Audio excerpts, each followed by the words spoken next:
Olá a todos, meu nome é Guilherme Patavino, eu sou médico urologista e hoje, a pedido da doutora Carol, eu vou responder algumas perguntas feitas pelo pessoal do C4 em Ubanmirim. E como estamos em novembro, a gente tem a campanha Novembro Azul e o nosso foco é a saúde do homem. Então, a primeira pergunta é: qual a principal função da próstata?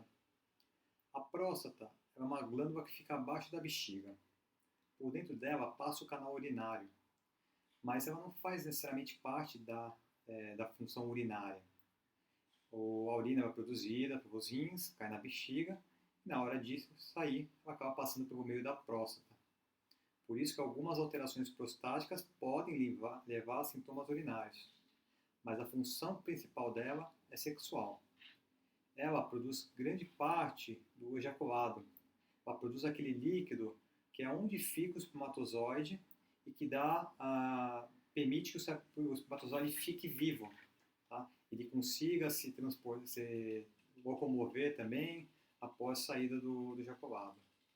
Então, o espermatozoide normalmente ele é produzido no testículo, ele é transportado para perto da próstata, numa glândula que se chama vesícula seminal, tá? E lá, junto com o líquido que é produzido nessa vesícula e o líquido prostático, ele é armazenado. E quando o homem ejacula, você tem a contração e sai todo esse ejaculado passando pela próstata. É possível viver bem após a retirada da próstata? Como eu falei, a próstata, a função dela é basicamente sexual. Quando a gente retira a próstata, aquele canal que passava por dentro, a gente consegue fazer a comunicação direta da bexiga com o resto da uretra. Então a urina ela continua saindo normalmente.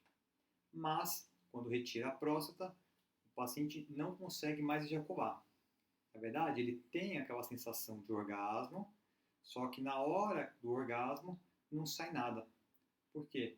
Porque justamente um dos caminhos por onde passam o ejaculado é pela próstata. E como você tira isso daí, você não consegue fazer a comunicação.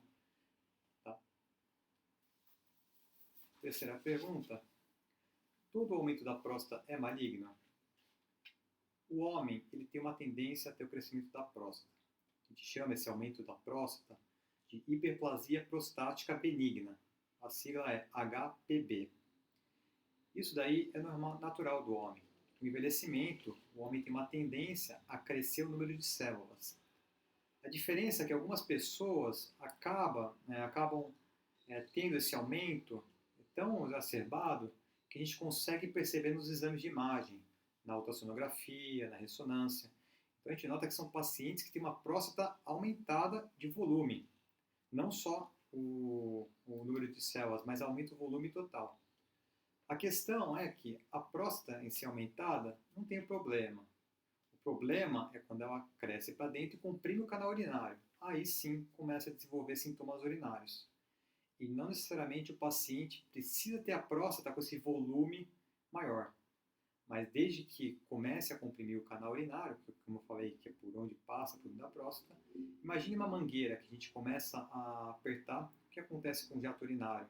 Começa a ter resistência, ele sai mais fraco, ele não sai de uma vez, começa a acumular tudo para dentro.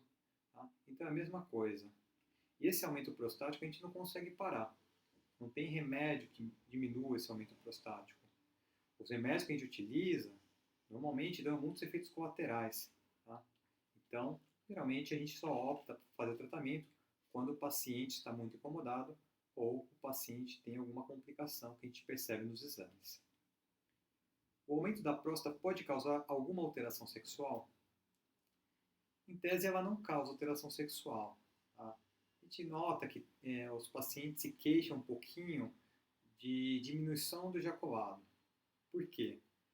Porque assim como o aumento dela pode comprimir o canal urinário, esse aumento também pode comprimir o canal do ducto ejaculatório. Então, quando o homem ejacula, tem mais resistência para a saída do líquido ejaculatório. E com isso você nota uma diminuição do volume. Mas isso não altera nada. Tá? Não muda a questão da libido, que é a vontade do homem, que é o tesão. Não altera a ereção. Tá? O único ponto é isso que eu comentei do ejaculado. Mas a gente nota uma alteração maior do ejaculado quando é feito algum tratamento. Lembra que eu falei que tinha efeitos colaterais? o que acontece? Um dos tratamentos que a gente utiliza para a próstata é um remédio que ele relaxa a cápsula que envolve a próstata. Como ele relaxa, você tira a tensão sobre o canal que está dentro da próstata. Então, com isso, você facilita a saída da urina. Só que, ao mesmo tempo, você perde a capacidade da próstata contrair.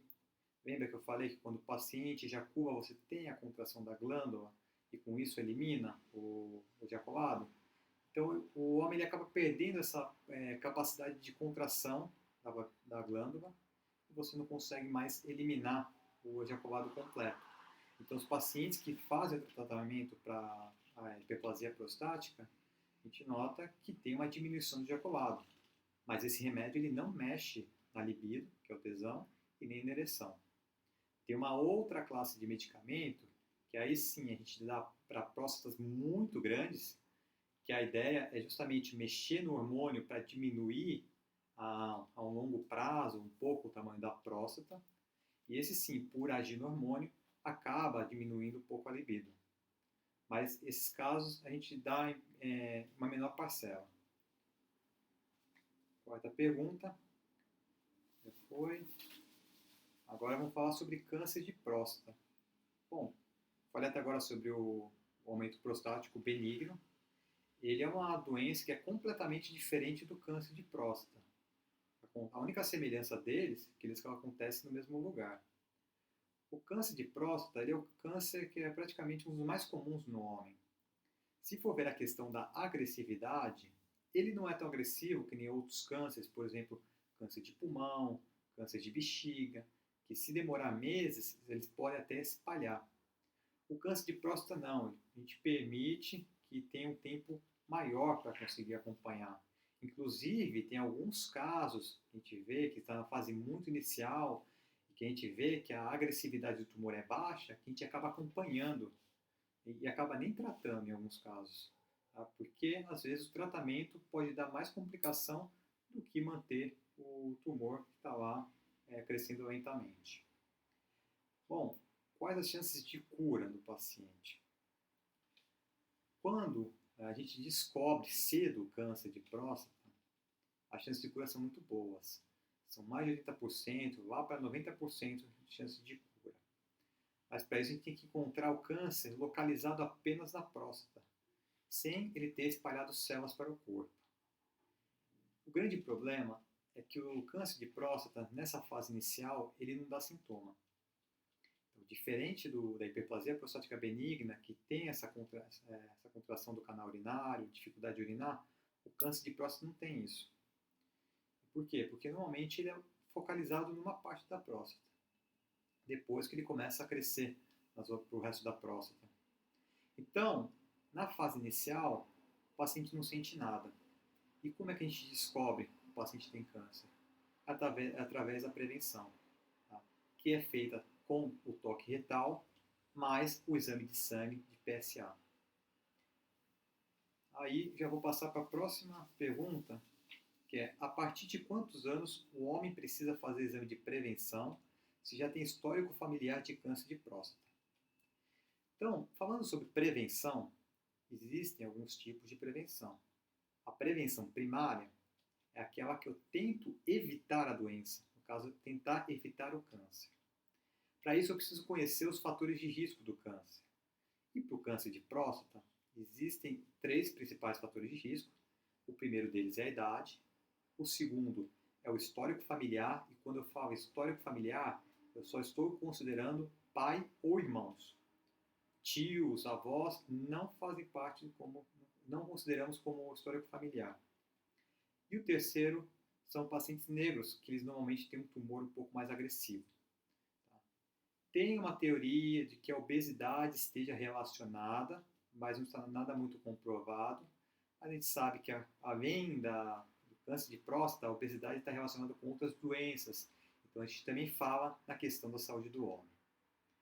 Então, como a maior parte dos principais fatores de risco são aqueles que a gente não consegue modificar, nós não conseguimos fazer uma prevenção primária.